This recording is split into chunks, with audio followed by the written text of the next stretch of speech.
Assalamualaikum warahmatullahi wabarakatuh.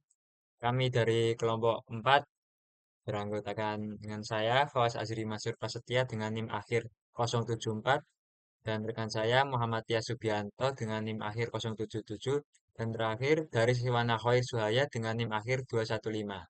Di sini kami ingin memaparkan proyek was kami yang berjudul Analisis Sentimen Komentar Provokatif yang terdapat pada demo 25 Agustus 2025 kemarin. Lanjut.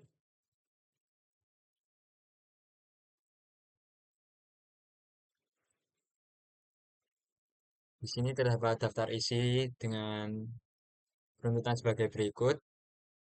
Lanjut.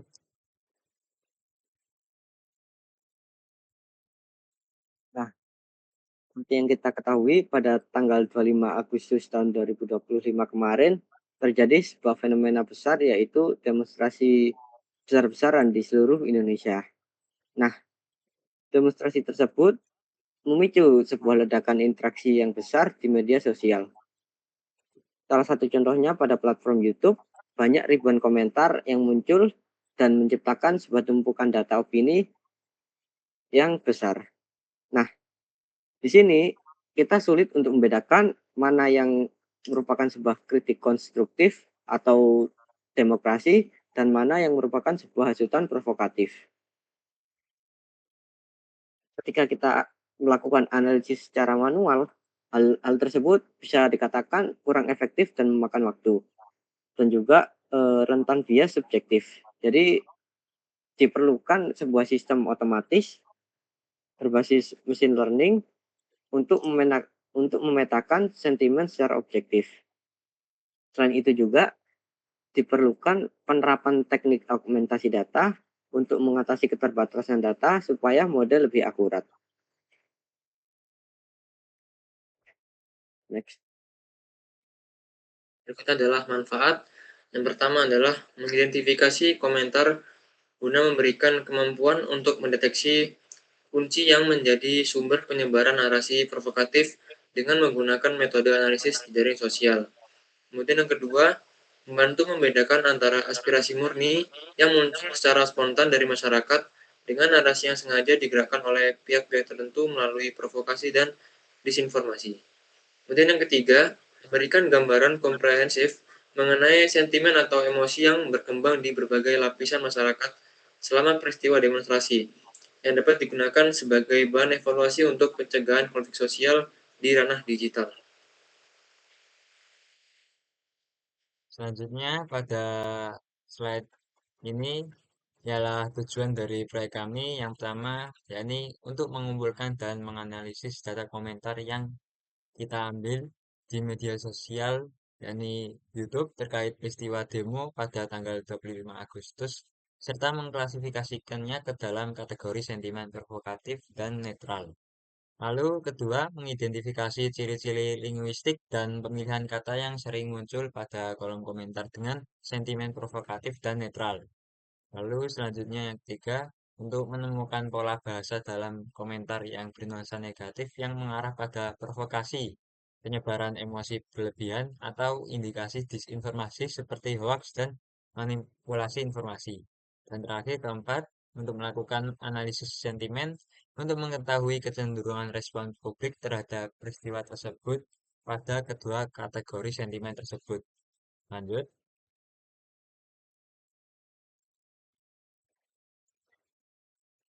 Nah, selanjutnya seperti yang bisa dilihat terdapat diagram alur dari uh, project yang sudah kita lakukan. Sini yang pertama kita lakukan pengumpulan data dari berita di YouTube mengenai demo terkait. Nah, setelah kita kumpulkan data tersebut, kita lakukan seleksi data dari YouTube tersebut sebanyak 1000. Kemudian kita filter menggunakan keyword-keyword tertentu yang terkait dengan basis demo yang kita angkat. Kemudian kita ambil sebanyak 500, kita lakukan pelabelan manual. Setelah kita lakukan pelabelan manual, kita lakukan pre-processing teks. Setelah itu kita lakukan ekstraksi fitur menggunakan ngram dan BOW. Kemudian kita bagi datanya menjadi data latih dan data uji. Baru kita lakukan pelatihan model menggunakan algoritma naive Bayes. Setelah itu kita evaluasi dan analisis. Next. Nah, di sini adalah proses scraping data, mana kita melakukan proses ini menggunakan library dari Python, yaitu YouTube Command Loader yang dipilih karena efisiensinya dalam mengunduh data dalam jumlah besar. Nah, di scraping data ini kita mengambil data komentar secara langsung dari video yang sudah kami butuhkan. Mana terdapat ada 2 video di sini, yaitu video pertama itu dari video dari akun iNews, dan yang video kedua adalah dari Kompas. Nah, dari 2 video ini itu dua-duanya berisi mengenai kasus demo pada tanggal 25 Agustus 2025, di mana itulah yang kita butuhkan dalam proyek ini. Selanjutnya ialah text processing, yang mana dalam tahapan setelah kita scraping, kita akan membersihkan dan mengubah komentar-komentar dari YouTube tersebut menjadi huruf kecil, yang mana scaffolding. Jadi jika kita lihat pada gambar, kita memiliki raw text yang mana adalah komentar asli dari YouTube, lalu kita bersihkan dan scaffolding yang menjadi kolom text clean.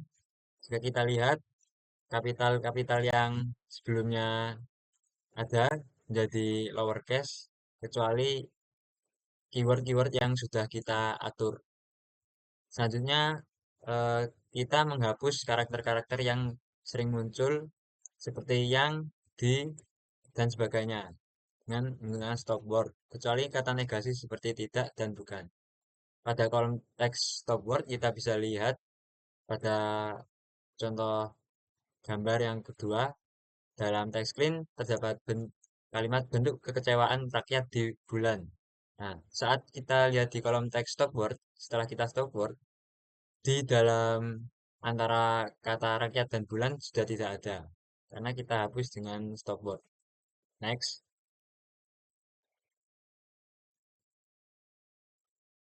Nah, setelah dilakukan stop word, langkah selanjutnya adalah kita lakukan labeling secara manual. Jadi setelah dilakukan tahapan tadi, datasetnya tersebut kita ekspor sebanyak kira-kira 500 baris. Nah, data tersebut kemudian kita labeli menggunakan cara manual. Jadi kita labeli satu-satu, entah itu netral maupun provokatif, sampai sebanyak 500 kata. Nah, hasil akhirnya di sini seperti yang dapat kita lihat pada diagram batang, hasil akhirnya provokatif cenderung sedikit lebih banyak, kira-kira sekitar 260. Untuk komentar yang berlabel netral kira-kira sekitar 240. Jadi datanya cukup stabil, cukup balance, yang mana dapat mempermudah untuk tahapan selanjutnya.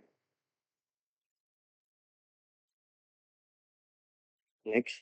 Kemudian proses selanjutnya adalah fitur engineering dan fitur extraction.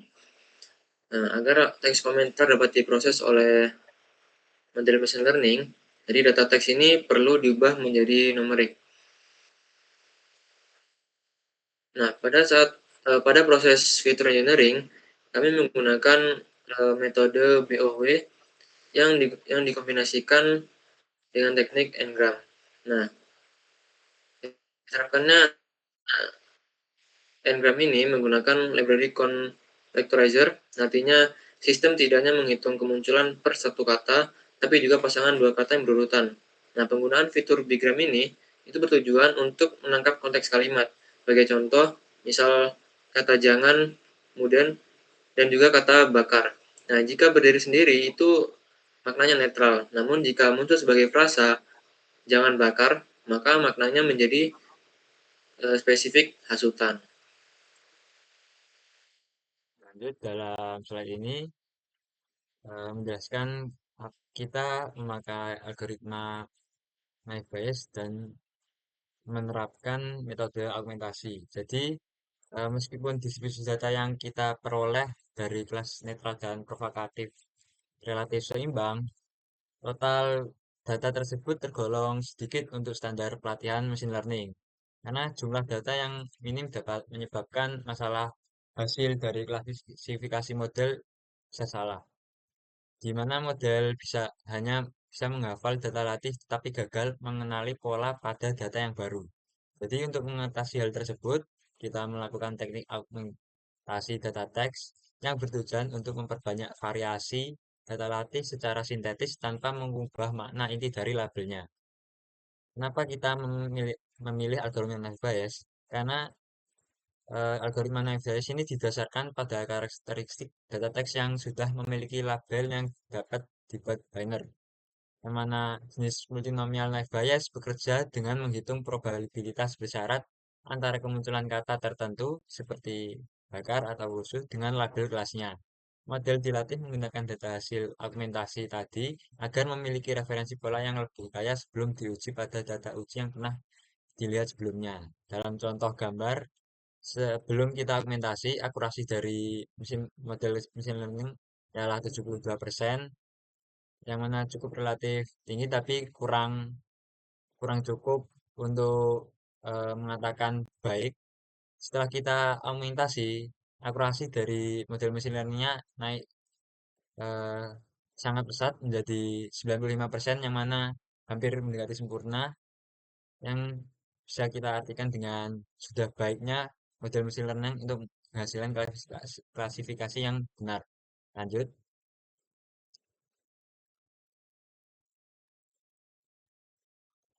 Nah, jadi setelah kita lakukan augmentasi, kemudian kita training menggunakan algoritma naive Bayes tersebut dan mendapatkan akurasi sekitar 95%. Sini bisa kita lihat cara visualisasi confusion matrix sebelum augmentasi. Di sini masih banyak kesalahan. Sebagai contoh, data yang seharusnya provokatif di sini diprediksi menjadi netral sebanyak 9. Sedangkan untuk yang data seharusnya netral, di sini diprediksi sebanyak 19. Jadi masih banyak terjadi kesalahan pada pelabelan data sebelum dilakukan augmentasi. Nah, setelah kita lakukan augmentasi, data yang seharusnya provokatif, di sini hanya terjadi satu kesalahan saja pada prediksi yang melabeli netral. Sedangkan untuk data yang seharusnya netral, hanya terdapat 4 kesalahan yang memprediksi provokatif. Sehingga model mesinnya sangat bagus dalam memprediksi sebuah data itu merupakan netral atau provokatif. Next. Selanjutnya, di sini adalah ada workload. Nah, jadi ini menampilkan kata-kata yang paling sering muncul dalam kumpulan komentar berdasarkan kategori sentimen. Nah, pada visualisasi ini, ukuran kata itu menunjukkan tingkat frekuensi kemunculannya dalam data, di mana semakin besar ukuran suatu kata, maka semakin sering juga kata itu muncul dalam komentar tersebut. Nah, berdasarkan workload netral dari komentar, nah di sini itu didominasi oleh kata rakyat, DPR, demo, dan lain sebagainya. Nah, rakyat di sini menjadi kata yang sangat sering muncul di dalam komentar yang sebagai netral. Nah, dilihat dari workload provokatif dari komentar, di sini terdapat kata DPR itu menjadi kata yang sangat sering muncul di dalam komentar provokatif.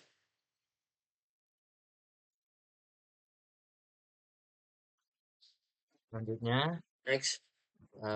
saat kita ingin mengetahui kata yang sering muncul dalam label provokatif, kita menggunakan trigram yang dapat eh, tiga kata menjadi satu. Seperti dalam gambar, paling banyak seringnya kata-kata yang keluar ialah bubarkan DPR dan DPR, yang mana frekuensi kemunculannya lebih dari 10 dan diteruskan dengan kata-kata bubarkan DPR yang berindikasikan provokatif. Lanjut. Nah, saat kita melihat yang berlabel netral dalam frekuensi trigram, kita eh, tidak akan melihat indikasi dari label provokatif yang mana bubarkan, tapi kita akan melihat nuansa yang lebih netral seperti kebijakan tidak memihak, perwakilan, perampasan aset koruptor, dan sebagainya. Yang mana sudah jelas tidak provokatif. Lanjut.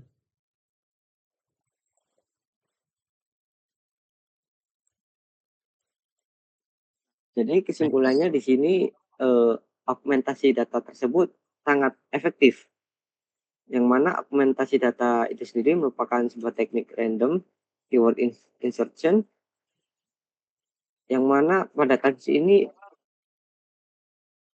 cukup berhasil untuk mengatasi keterbatasan data yang awalnya sebesar 72% untuk akurasinya menjadi 96% setelah augmentasi.